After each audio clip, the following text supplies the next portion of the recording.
Hello everybody, welcome to BrickVault. This uniquely detailed custom LEGO build comes from the designer Fly in Space, and it's the nanofig scale version of the Millennium Falcon. We also call this MIDI scale, by the way. This ship doesn't need an intro. It's the most popular spaceship ever, probably. We've done several other videos on different Falcon models over the years, so there isn't much else left to say about this little smuggler vessel. I think the pilot's name was Han Solo. Okay, moving on. This model, very much like Fly in Space's similarly scaling Razor Crest, doesn't look a lot like other LEGO builds. I mean, don't get me wrong, it's still got the SNOT technique, that stands for studs not on top. This LEGO building approach is extremely common nowadays and employed on the vast majority of models that we like to put together here. But at this rather small scale, the designer really went to great lengths not just to flesh out excellent proportions, but this technique hides LEGO bricks almost entirely. You really don't get the sense that you're looking at LEGO at all. So this video is about to jump into those details and just this general approach a bit more, but before I do, let me just first say that if you are at all interested in building this model for yourself, then the instructions can be found at our web store, BrickVault.toys. Included with this purchase is that PDF step-by-step building guide and the digital parts list for quickly uploading all the parts you will need. Like all creations in the web store, the instructions have been troubleshot and tested to make the build go smoothly. Getting instructions is an excellent way to help support what we do here at the channel,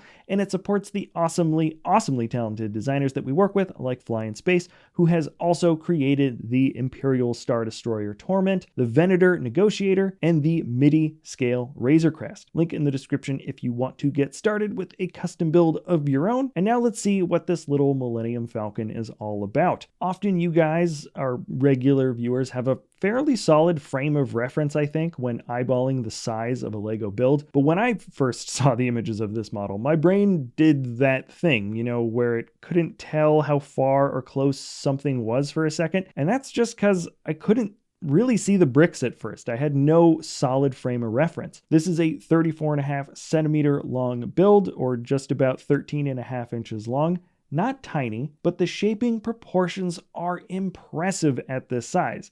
And scratch that. The proportions aren't just impressive at this size. The MIDI scale Falcon here looks to be at close to the same level of accuracy compared to either the minifig scale UCS LEGO set or the UCCS Falcon from Marshall Banana, Flute Disc, and One Man and His Bricks. Those models at minifig scale are more than twice as big, and not only does it pass the bird's eye view test, just in case you're wondering, this is closer to a New Hope version of the Falcon model compared to Empire Strikes Back, but also the cockpit is a little more narrow and placed a little bit better in the body because of that. It could in fact be argued on some level that this is the most proportionally accurate model of the Falcon that we have in the studio. It really depends on how minute you want to get with all the details, but a strong case I think could definitely be made here in terms of the overall gesture of a Falcon build. The consistently sloped stacking panels that lead from that narrow midsection all the way to the fat area right in the center of the model is an extremely fluid looking shape, and I feel like I could talk a bit more about just the general details and how they register, but let's switch gears now into the functions. This is a display piece, period, but you do have the ability to drop down the little walkway on the side, and you can attach landing gear as well if you want it on the ground instead of the small slot-in canted stand that you see here. It's all pretty straightforward, nothing complicated to get it into these two little positions, and outside of that, you're really not touching this build, like pretty much ever. It fits right in with that somewhat outdated formula of custom model construction, which is, to a loose degree, great detail equals greater fragility, or something to that effect. But I don't think this model is fragile necessarily. After years of custom testing, we can't really be bothered with a build that is just going to fall apart on you. I would say that this model here is a particular build. It can be picked up by these little straight bits on either side. You grab both at the same time and just do that every time and don't do it any other way. It's worked 100% of the time. I have not broken this build. And in fact, I was able to put it in the back of my car and drive it from my house to the studio because that's where I built it. And so far, so good. This model is also a little bit particular when it comes to details. Most of the top panels that you see along the surface are not studded into the build. And instead they have little areas of the interior that slot into specific places when you place them down on the model. So they don't have a lot of room to go slipping and sliding. But just for clarity, you can't be flipping this thing upside down or even really have it canted on its side in any dramatic angle without at least one or two areas shifting out of place or falling off. You can see that the build can be touched. In fact, most of the panels in the front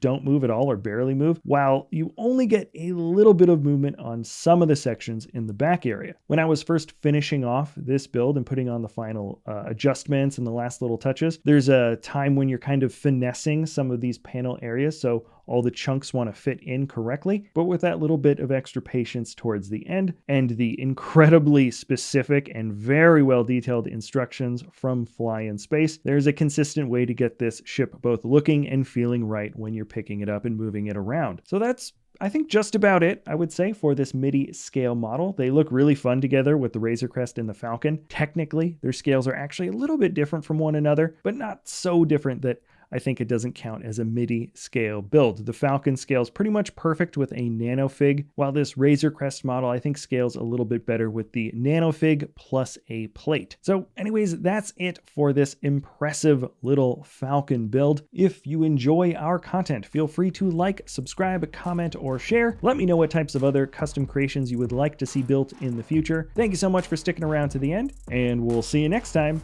at BrickVault.